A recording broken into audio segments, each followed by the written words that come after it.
네. 예수님은 여러분을 사랑하십니다. 옆 사람과 우리 한번 뒷사람과 다 인사하겠습니다. 할렐루야. 네. 여러분, 이번 이제 월요일부터는 고난 주간으로서 우리가 지키게 되는데요. 고난 주간. 오늘 종료주일이라고 해서 종료주일을 지키는 교회들도 있습니다. 그래서 오늘은 특별히 제목을 어린 양의 피 제목을 가지고 오늘 말씀을 나누려고 합니다. 이스라엘 백성들의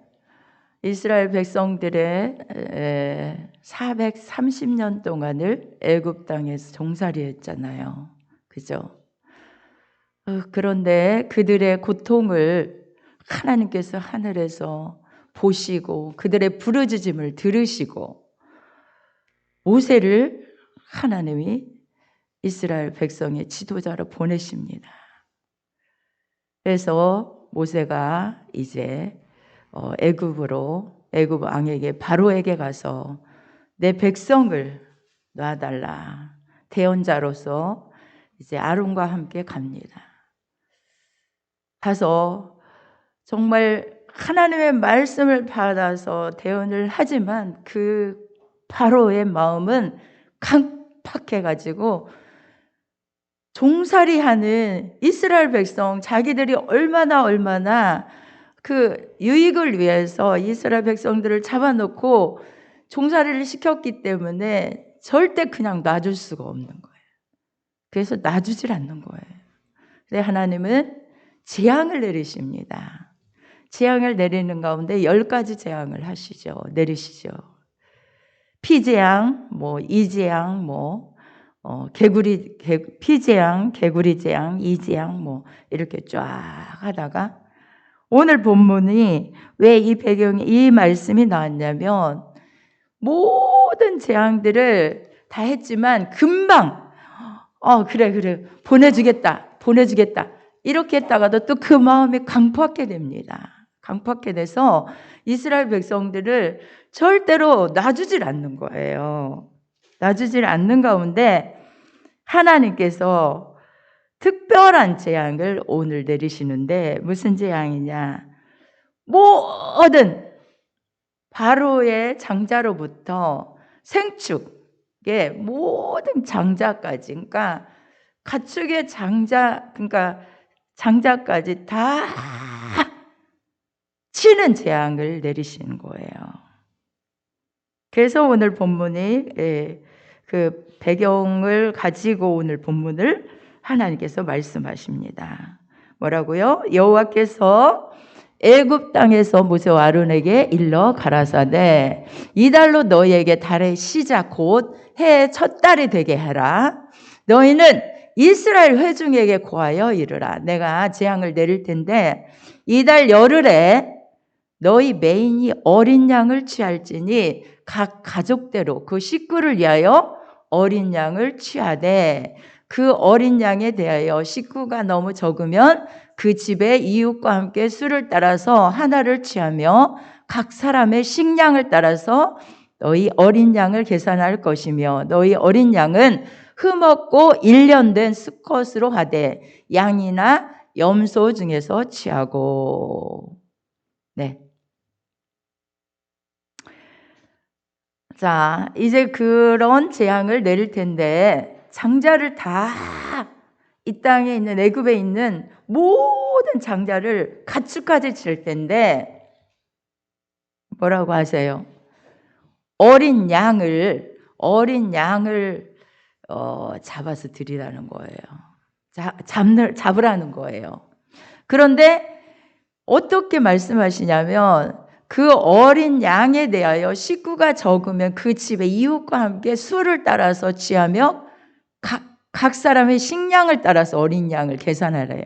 그러니까 무슨 말이냐면 우리 식구가 5명이면 5명 가지고 한 양을 가지고 다 먹을 수 없잖아요. 그죠? 그러니까 10명을 채워서 하나를 잡아서 그 이웃과 함께 나누라는 거예요. 그리고 이제 피를 갖다가 수컷으로. 그런데 그 양은 아무 양이나가 아니라는 거예요. 뭐라고 하셨죠? 어린 양. 12장 5절에 보면 너희 어린 양은 흠없고 1년 된 수컷으로 하되 양이나 염소 중에서 취하고 라고 하셨습니다. 그러니까 아무 양이나가 아니래요. 무슨 양? 어린 양. 어린 양. 그것도 흠없고 1년 된 수컷. 흠없고 1년 된 수컷으로 하라고 그랬어요. 여러분, 그래서 어린 양을 말씀하고 있는데 이 어린 양은 흠이 없어야 돼요. 그러니까 뭐 눈이 잘못됐다든지 뭐 신체 중에 어디가 이제 불구라든지 이런 것들이 절대 정말 흠이 없고 온전하고 그런 1년 된 양, 1년 된 양이면 정말 어린 양이에요. 근데 그것도 수컷으로 하라는 거예요. 그런데 날짜를 딱 정해 주셔요. 이달 14일까지 간직하였다가 해질 때에 이스라엘 회중이 그 양을 잡고 그 피로 양을 먹을 집 좌우 설주와 임방에 바르고, 네, 이렇게 말씀하셔요. 왜?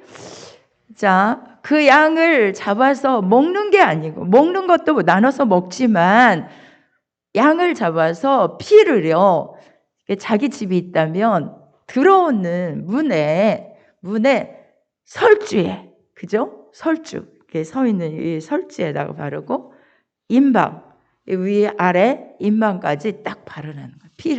피를. 그렇게 바르라고 말씀하셨어요. 이게 바로 우리가 찬양 부른 6월절입니다. 6월절. 말씀 딱 전하기 전에 부른 찬양이 6월절이잖아요. 6월절, 6월에 있는 절기가 아니라 뭐예요? 넘어가는 6월. 그러니까 이 이스라엘 백성을 넘어간다는 그런 뜻이 있는데 왜 설주와 임방의 그 피를, 여러분 어린 양을 잡는다는 그걸 한번 한번 보세요. 제가 기도하면서 그 부분을 한번 이게 그 부분이 떠오르는데 정말 어린 양, 그것도 흠없는 수컷 어린 양을 왜요? 하나님께서 잡으라고 합니다. 잡는데 그게 단순한 식량으로 먹기 위한 것이 아닙니다.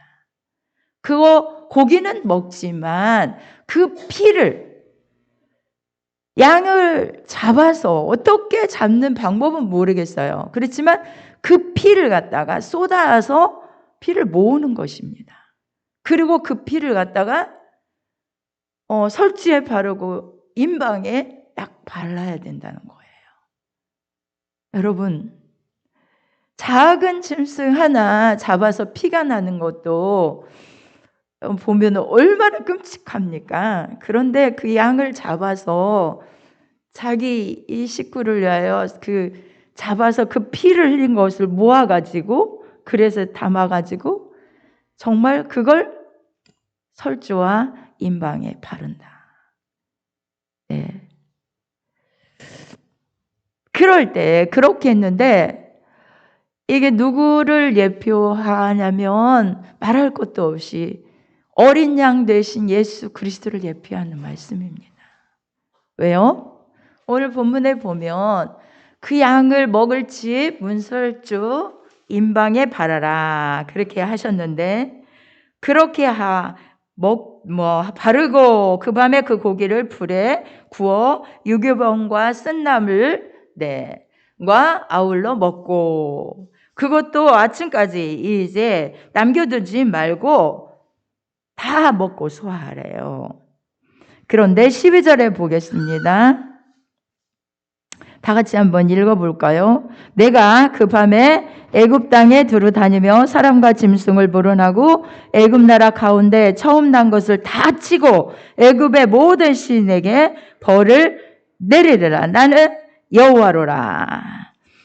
내가 애굽 땅을 칠 때에 그 피가 너희의 거하는 집에 있어서 너희를 위하여 표적이 될지라. 내가 피를 볼 때에 너희를 뭐 한다요? 넘어가리니 재앙이 너희에게 내려 멸하지 아니하리라. 아멘. 이것이 영원한 규례로 여호와의 절기인데 이 규례를 유월절입니다. 유월절. 영원한 규례로 대대로 지킬지니라. 이건 영원한 규례를 정해 주셨어요. 영원한 규례. 영원한 규례. 대대로 지키래. 대대로. 대대로. 그런데 예수 그리스도 십자가에서 이제 예수님이 정말 어린 양이 되셔서 그 보배로운 피를 흘려 우리를 위해 대신 죽어주시는데 그 어린 양을 예표하는 이 말씀을 여기서 이스라엘 백성들이 어디에서 나올 때? 출애굽할 때. 출애굽은 6월절로 말미암아 완성이 되었어요. 그리고요, 6월절은 출애굽과 함께 시작된 거예요. 그러니까 종살이 했잖아요. 그죠? 애굽에서 종살이 했던 이스라엘 백성을, 택한 백성을 하나님이 꺼내 오시는데 그들을 거기에서 끌어내어 오시는데 있어서 이 6월절이 얼마나 중요한지 몰라요. 얼마나 중요한지 몰라요, 여러분. 그래서 그들을 그 절기를 통하여 하나님이 하시는 일 보세요. 자, 우리 한번 말씀 보도록 하겠습니다. 29절, 12장 29절. 시작. 밤중에 여호와께서 애굽 땅에서 모든 처음 난 것 곧 위에 앉은 바로의 장자로부터 옥에 갇힌 사람의 장자까지와 생축에 처음 난 것을 다 치심에 그 밤에 바로와 그 모든 신하와 모든 애굽 사람이 일어나고 애굽에 큰 호곡이 있었으니 이는 그 나라에 사망치 아니한 집이 하나도 없었습니다. 네, 이제 그 밤이 왔는데 여호와의 밤이에요. 여호와의 밤이 왔는데 어떻게 했느냐? 이스라엘 백성들은 그 말씀을 듣고 임방에 설주에 양의 피를 잡아서 딱 발랐습니다.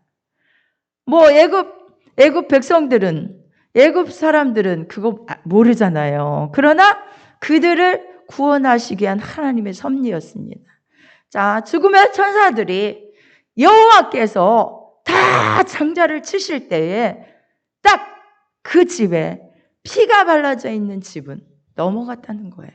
그 집은 들어갈 수가 없는 거예요. 그리고 피가 없는 집, 어린 양의 피가 없는 집은 다 들어가서 바로의 장자부터 옥에 갇힌 사람의 장자까지 어디에 있든지 장자, 그죠? 생축에 처음 난 것을 다 치셨대요. 다 치셨대요.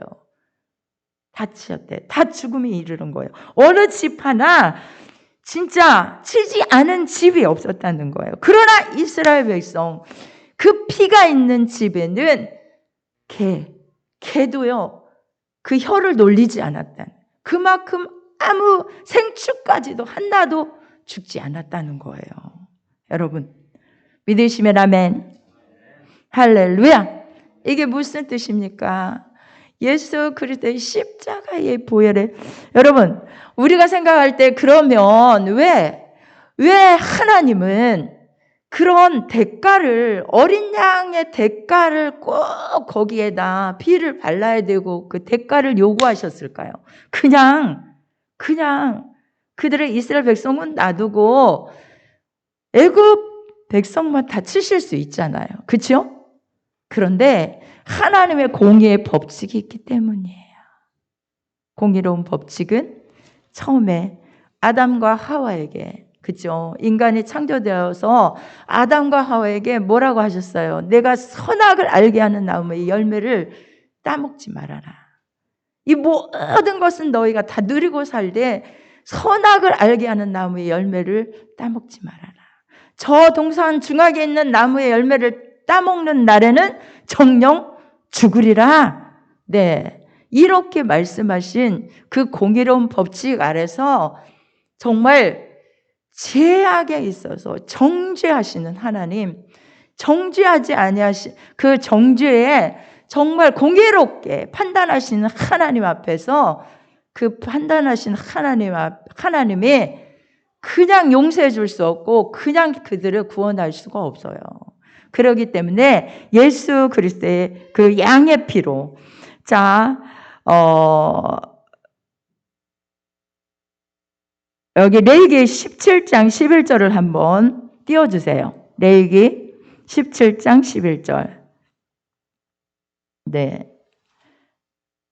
17장 11절. 우리 한번 다 같이 읽어볼까요? 시작. 육체의 생명은 피에 있음이라. 내가 이 피를 너희에게 주어 단에 뿌려 너희의 생명을 위하여 속하게 하였나니 생명이 피에 있으므로 피가 죄를 속하느니라. 아멘. 네.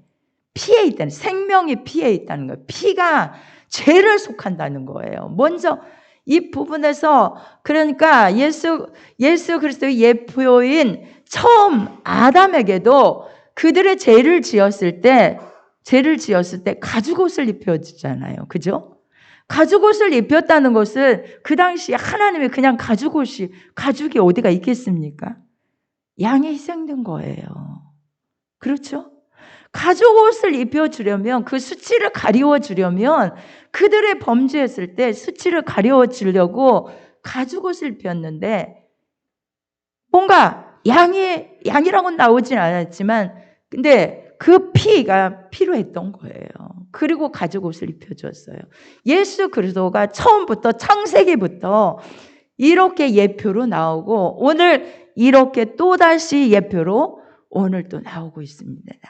그래서 그 안에 들어가 있는 모든 이스라엘 백성들은 피로 문설주에 바르고 임방에 바르고, 그들은 다 안전하게 하나도 다치지 아니하고 생명 죽지 아니하고 정말 안전하게 지켜주시는 하나님의 은혜가 있었습니다. 믿으시면 아멘.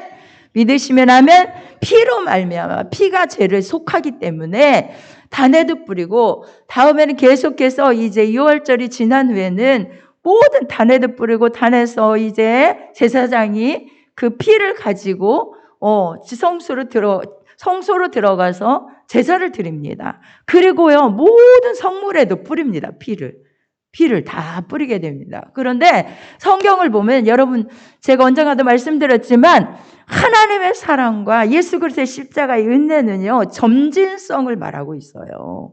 점진성이란, 자, 점으로 시작하였다. 자꾸 뭐예요? 깊이 있게 넓게 확대되는 거예요.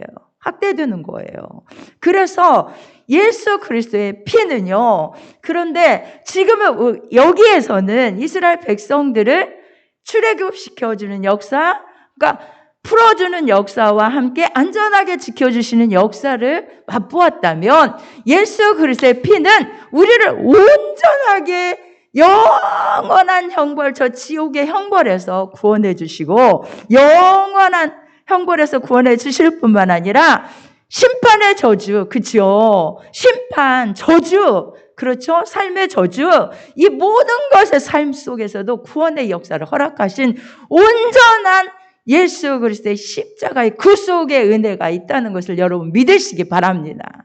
아멘. 그래서 예수 그리스도는 이제 내일부터 시작해서 이제 고난을 자, 일주일 동안 계속해서 한 발걸음 어디로 갑니까? 십자가를 향해서 다가가고, 이제 금요일에는 십자가에 못 박혀 죽게 됩니다. 그래서 예수님의 은혜로, 여러분, 그래서 우리가 왜 대가를 요구하지 않고 용서할 수 없는가, 이런 의문을 갖는데, 하나님께서는 공의의 법칙 아래서 그냥 용서할 수 없는 거예요.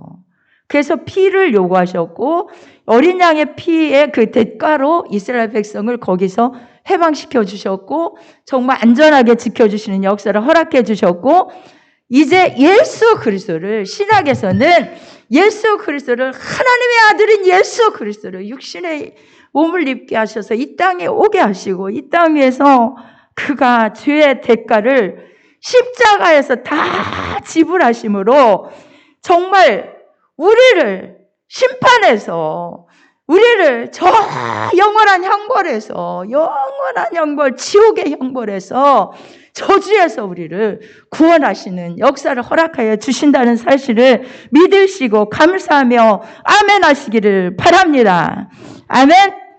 그의 죄의 예수 그리스도의 우리의 죄의 대가를 다 십자가에서 지불하시는데 그 은혜는 말로 형용할 수 없습니다. 자, 히브리서 9장 18절에서 22절에도 한번 말씀을 보도록 하겠습니다. 22절만 한번 보겠습니다. 22절 시간상. 네.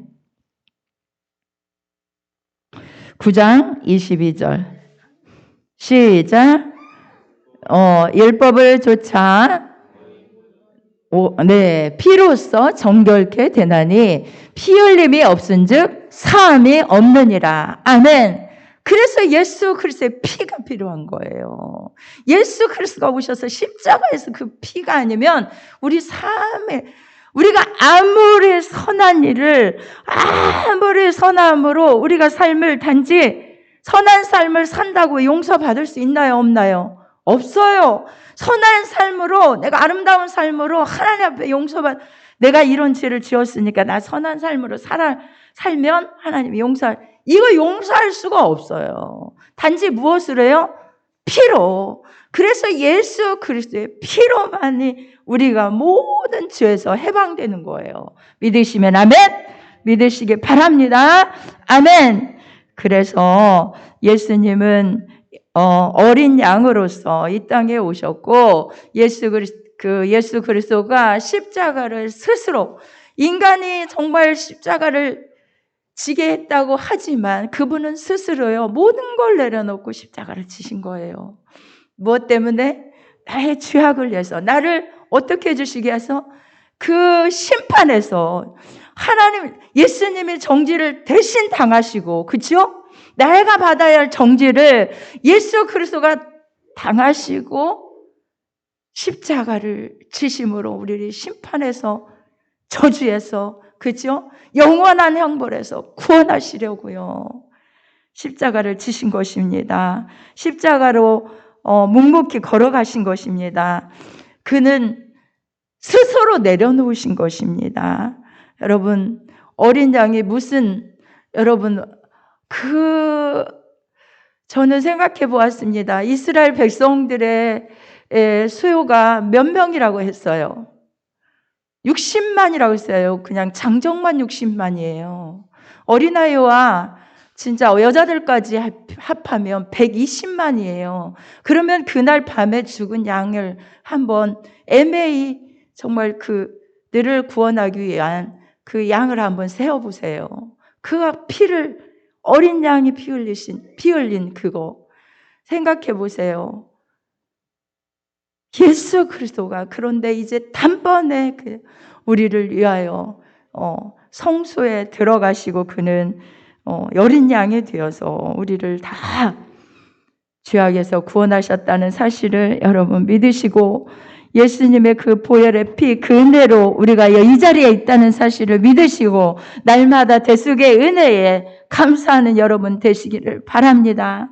양의 희생으로 우리는 이 자리에 있습니다. 예수 그리스도의 십자가의 어린 양의 희생으로 허물과 죄로 죽었던 너희를 살리셨도다라고 말씀하십니다. 이미 우리는 예수 그리스도 아니면 허물과 죄로 죽었대요.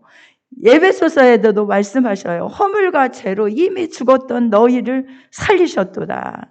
마귀의 속박에서 정말 이스라엘 백성들을 어디에서 뽑아 종살이 하는 데서 종살이라뇨 세상이라고 말하는데 거기는 마귀의 속박 아래 있었던 거예요. 사탄의 속박 아래 살았던 우리예요. 영적으로 보면 마귀에게 속박 아래서 사탄의 속박 아래 딱 거기에서 스스로 그 줄을 끊고 그 사슬을 끊고 나올 수 없는데 하나님께서 어린 양을 보내시고 어린 양으로 말미암아 예수 그리스도로 말미암아 그 마귀의 속박, 사탄의 속박, 그것을 고리를 끊어버리시고 죄의 속박을 끊어버리시고 우리를 이런 자유한 자리, 하나님의 자녀의 자리, 영광의 자리에 앉히셨어요. 아멘? 믿으시기 바랍니다. 그래서 구원 얻게 하사 또 함께 하늘에 앉히시고 예수와 함께 그 하늘에 앉히시니 에베소서에 말씀하고 있습니다. 그래서 계시록에 보면 어린 양께 영광을 돌리라고 해요. 계시록 5장 13절 한 장 읽고 한 절 읽고 마치도록 하겠습니다. 계시록 5장 13절 한 절만 읽고 마치도록 하겠습니다. 네, 다 같이 큰 목소리로 한번 읽어보겠습니다. 내가 또 들으니 하늘 위에와 땅 위에와 땅 아래와 바다 위에와 또 그 가운데 모든 만물이 가로되 보좌에 앉으신 이와 어린 양에게 찬송과 존귀와 영광과 능력을 세세토록 돌릴지어다 하니. 아멘. 네. 계시록에 보면 그 어린 양이 보좌 위에 앉아 계셔요. 어린 양 누구예요? 예수 그리스도잖아요. 그분에게 모든 생물들과 장로들이 엎드려 경배하는데 뭐라고요? 찬송과 존귀와 영광과 능력을 세세토록 돌릴지어다. 이렇게 찬양하라는 거예요. 찬양하라는 거예요. 여러분, 이 찬양은 끝이 없어요. 우리 감사하면서 정말 고난주간을 당하는데 고난주간에 금식하는 것도 너무 중요해요. 네, 성금요일 날만 하루 예배를 드리도록 하겠어요. 수요일 날은 대로 그냥 드리고요. 성금요일 여러분 그때는 여러분 세 끼를 금식하든 한 끼를 금식하는 금식하고 하나님께 나와서 그날 우리 예배를 드리는 귀한 시간을 갖고 다음 주는 이제 부활주일인데요. 준비하고요. 그런데 여러분 우리가 정말 이 삶을 어떻게 살아야 돼? 예수님은요 당신의 몸을 다 아낌없이 우리를 위하여 내어주셨어요. 그 혹독한 죽음, 정죄, 아픔, 고통 다 당하시고 정말 욕을 다 당하시고 그 몸을 다 갈기갈기 찢어서 우리를 위하여 피와 물을 다 흘려주셨어요. 내가 무엇으로 보답할고 하나님이 가장 기뻐하시는 것은 뭐예요? 영혼 구원이라고 했잖아요. 한 주간도 내가 하나님은 나를 위해 이런 사랑을 베풀어 놓으셨는데 한 주간도 내가 어떤 영혼을 위하여 찾아가서 정말 그들을 구원하는 그곳에 쓰임받을 수 있을까? 이런 마음을 좀 가지시고 금식하는 것도 좋지만 그 고난에 참여하는 것도 좋지만 영혼 구원에 우리 하나님의 우리 예수님이 십자가를 지신 목적이 무엇입니까? 우리를 영혼을 구원하기 위한 것이지 않습니까? 그러니까 거기에 마음을 쏟아서 여러분이 적극적으로 참여해서 그 일들에 기도하고 영혼 구원에 힘쓰는 한 주간 되시기를 바랍니다. 네, 우리 다 같이 기도하도록 하겠습니다.